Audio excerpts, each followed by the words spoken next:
This video dives into a serious problem the cruise industry keeps ignoring: the lack of an industry-wide do not sail list for dangerous, abusive, or criminal passengers. It's more than a policy issue. It's about protecting crew, guests in the future of cruising.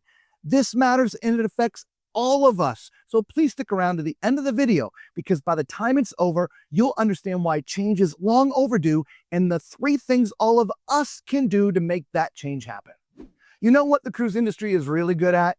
They're great at building billion-dollar ships, turning floating cities into vacation dreams, and somehow still charging us extra for soda. But what the industry isn't good at, what they repeatedly fail at, is dealing with problem passengers. Now, I'm not talking about the people who drink one too many margaritas and sing off key at karaoke. I'm talking about the serious offenders, the ones who assault staff, start fights, ignore safety rules, abuse other guests, intentionally fake medical emergencies, sneak onto ships using fake documents, or even try to bring weapons on board. Yeah, those people. And the problem? If they get banned from one cruise line, they just book with another one. Think about that. A guest causes absolute chaos on Carnival, gets banned for life, and then next month they're sipping Mai Tais on Royal Caribbean like nothing happened. That's not just irresponsible, that's dangerous. We need an industry-wide do not sail list, a unified blacklist shared and honored by every major cruise line. Carnival, Royal Caribbean, NCL, MSC, all the cruise lines, you all compete for customers. But when it comes to safety and decency, you're on the same damn ocean, because right now, there is no accountability. A bad actor can cruise hop like a criminal on a pub crawl, dragging their toxicity from ship to ship. And cruise lines are left dealing with the same problem over and over again, like they're stuck in a floating version of Groundhog's Day. Let's look at why this matters. First, crew safety. Cruise workers already deal with long hours, demanding guests, and the joy of pretending to smile while someone screams at them because their steak is medium well instead of medium rare, or their towels are too hard. They should not have to deal with harassment, threats, or physical violence from passengers who already did this before on another ship. Second, passenger safety. If someone has a history of criminal behavior on board, like assaults or sexual misconduct, they shouldn't be allowed to quietly switch cruise lines like they're booking a new Airbnb. That's a massive liability, and frankly, a disgusting loophole. Third, public trust. Right now, the industry asks us to believe it takes safety seriously, but how can we trust that when a banned guest from ship A ends up on ship B 3 weeks later? You know what passengers remember, right?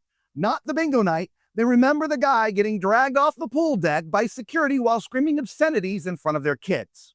And finally, shared resources. The industry already collaborates on things like COVID protocols, environmental goals, and safety drills. So the idea that every company does their own thing is a lazy excuse. You already work together on the hard stuff. Why not this? Now I can hear the excuses already. Oh, there'll be legal liabilities. No one is saying publish their names online. Airlines have do not fly lists. Stadiums have ban for life lists. Heck, casinos do too. Create a secure private list of verified high-risk passengers and make participation voluntary but standardized. Excuse 2. Oh, we don't want to turn away paying guests. Newsflash, these aren't guests, they're ticking time bombs. Every time you let one of them on board, you're gambling with your brand and risking the safety of thousands of people for a few $100. And let's be real, if the cruise industry wants to be treated like a serious form of travel and hospitality, not just a floating booze cruise, it needs to start acting like it. This means saying, sorry, you lose your right to cruise on our ships. All of them. So, what would this look like? 1. Verified, documented behavior from prior cruises, assaults, repeated verbal threats, violations, or any criminal behavior. 2. Internal reviews from the cruise line's own security and legal departments. 3. A tiered system, warnings, suspensions, lifetime bans. And 4. A central database privately managed with clear appeal processes. It's not hard, it just takes a little spine and some shared responsibility. So I say to Carnival, Royal Caribbean, Norwegian, MSC, Disney, Virgin, and all the cruise lines out there, grow up, get in a room, make a plan, and build a system. Start sharing this data and protecting your passengers, your crew, the industry, and for Pete's sakes, your own reputations. Because until you do, you're not banning bad guests. You're just passing them along to the next ship in port like a bad buffet dish. And the rest of us, well, we're the ones who have to sail with them and risk becoming their next victims. Now, friends, At the beginning of this video, I asked you to stay to the end. Well, here's what we as passengers can do to all help this situation.